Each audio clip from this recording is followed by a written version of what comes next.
Absolutely, Ron. So let's keep this here. Let's say Ron says, if you wanted to keep the stock, could you roll up the 35 call and then sell the 38 for profit before expiration? Yeah, let's say what happens. What did I say? 10/29. So let's just go to Halloween, October 31st. Let's say it's a blowout earnings for Alamos Gold. Could go either way, but let's say it is a blowout earnings.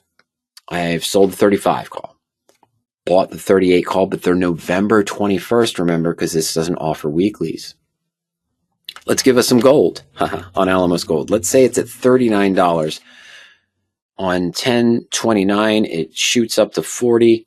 10/30, there's some profit taking. It drops back down to 38 and then 38.50, and then it comes back up to 39 or so on Halloween, on October 31st. Now, remember, we sold this for 2, so I'm going to lose money on that short-term call, aren't I? Yeah, it's going to cost me a fair amount to buy it back. Remember, though, this is the November 21st expiration, so I still have 21 days to go to expiration. I don't necessarily have to act right now, Ron, but in this case, with time remaining, as you mentioned, this would work out. My 38 call gains 148. I lose 252 by buying to close the 35 call. So I do lose about 110. But the stock's at 39. What would the same November 41 call potentially be? Let's take a look at what they are now. Volatility is going to be a little bit different, of course, but the 35 call, remember, is at $2, knowing that earnings are coming up between now and the expiration date, so it might be a little bit inflated.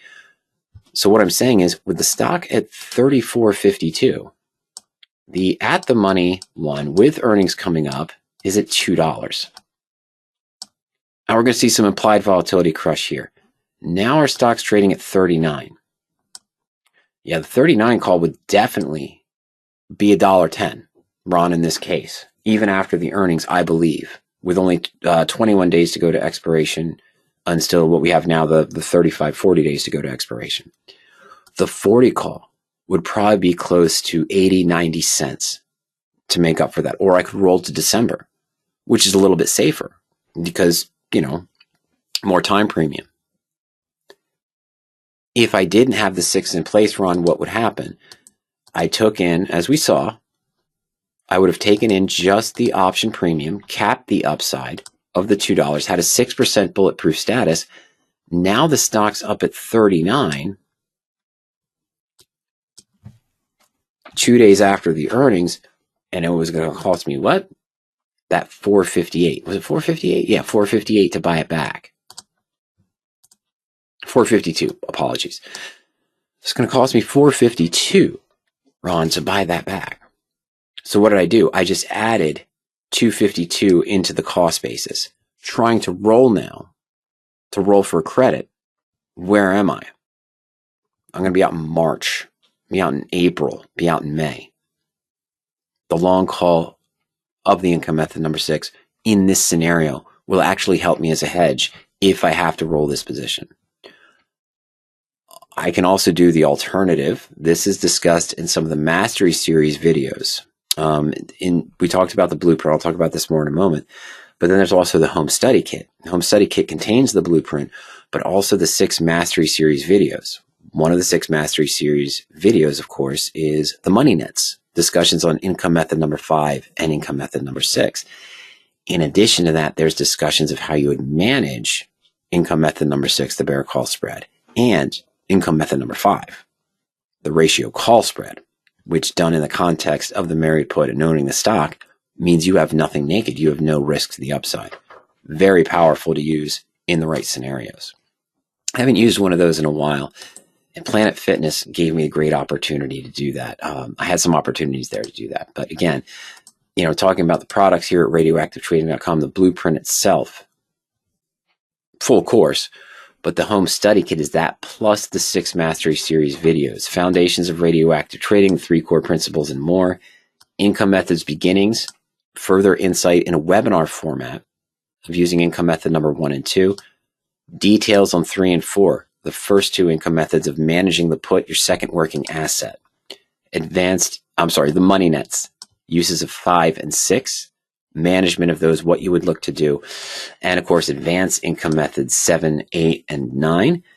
And then let me pause the screen here and actually log into radioactive trading with my account. For blueprint owners, there are also further insights that you can use. So if you log into your account as a blueprint owner, there we go. Sorry, folks. Well, here's the Fusion where you can see the open trades and trades tracker. And as I mentioned, you see Ernie's, 4 of his 6 trades are bulletproof. Alamos Gold is about 3% bulletproof right now with the call expiring today. And we're going to look to make other adjustments. So sorry about that. But going back, as a blueprint owner, you have access to, of course, the latest revisions and updates. We just put those up there for you, but they're also up on the electronic version. And the blueprint is all electronic now. It's on our educational portal, learn.powerup.com. But blueprint only owners webinar. So ideas on income method number 4, managing income method number 1 and number 6. So Ron, as a blueprint owner, there's some other ideas there. Is it time for income method number 9? This was done during a down market period. Income method number 12 and 9, portfolio plans in a down market period. Looking at income method, there's another one, 5 ways to manage income method number 5. And some of those 5 ways actually apply to income method number 6. And playing the bear side of the market, how we use controlled risk positions with this portion of our portfolio. For me, it's about 55% of my portfolio in Mary puts. But when I think we're in an extended down market, what are some of the other approaches I might use to keep risk controlled with that portion of my portfolio? With, as we've discussed the last couple of weeks, when we saw the sell warnings come up and other situations, after our webinar there on September 22nd, on the September 22nd webinar, we talked about some of the Bear Put Debit spreads. We closed one, but all 3 of them, okay, this one, 2 of them expired today for pretty much the maximum profit on the position. Siri sold the 23 put and bought the 25, and the stock ended at 21.38. And WHR, of course, the 80, 82.5, that had a huge drop. And the November 21st Lulu position, currently at 167.41. We've got the 170 put sold, and that's at only a 33% gain. So we took these 2 for mostly the maximum profit. And on October, we did the same thing. We showed what new positions we would have opened on the 6th. Where are we at right now? These are Bear Put Debit spread positions.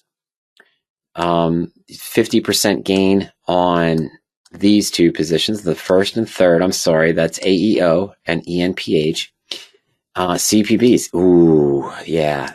I wasn't watching that today because this is on the webinar portfolio. I was in the other 3. I'm not in these 3. These were just for discussion and examples following our default searches. But this one here, now at 30.86 on Campbell's. I might want to manage this. I'm going to roll the put up to the 32. I'm going to buy to close our short 31 put, move it up to the 32. One of the 7 to 8 ways that I might look to manage a debit or credit spread. All right, but AEO is doing well. VIX long calls here. This was actually closed. We had a discussion on that. That was closed last week. We had that discussion mostly on those positions. But again, those are some of ideas, what we look to do. So I convert some of my portfolio in the weekly preferred bull put credit spreads.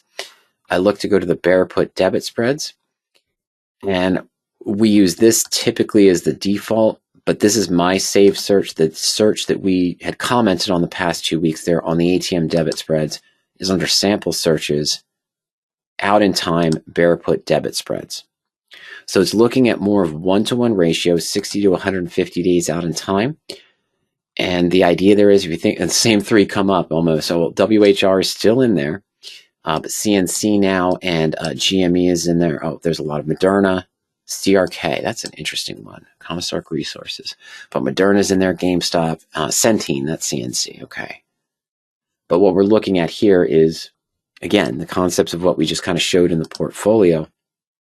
This is under sample searches, remember, and it's showing me in the search now because we link to that, but we're using the at the money debit spread position to try to get closer to a 1-to-1 risk reward ratio. And this one is perfect. It is a 2-point spread. I apologize. It is a 3-point spread with a net debit of 192.50. So that means if I pay the 192.50 and you get the okay, so it's 108. It's not quite 1-to-1, but it's close. So it's at the money. The idea being, of course, that if I hit 50% of expected profit on this position early, I'm going to close it. I'm not going to hold it all the way to January expiration. Or we saw some Decembers in there too, 63 days out in time, if I'm not mistaken. And you could shorten the time frame as well. It still should work pretty good. Also, if you want more insight on that, just go to our YouTube channel at Power Options. Go to our recent videos and you'll see the latest look at ATM Bear Put Debit spreads. That was from 5 days ago. So it was posted, of course, on the 12th, but it was from the webinar before that. But then thoughts on economy, trade ideas moving forward, flag discussion, calendar put spreads, debit spreads. This first one here discussed the debit spreads and VIX calls as well. You see, so that here's one. Yeah, tracking the income method number 6 run in a married put position as well as continuing married put after a large run in the underlying. All right. So you can check out that for more details, but that's kind of what we're looking at here. That's kind of what we are, and the positions have been working well for us from our discussions over the last few weeks.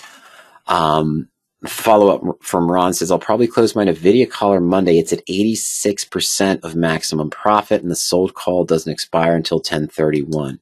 Yeah, but just it's always good. I always recommend, Ron, and you've seen this. I know you followed Fusion for a little bit. I don't think you're in it right now.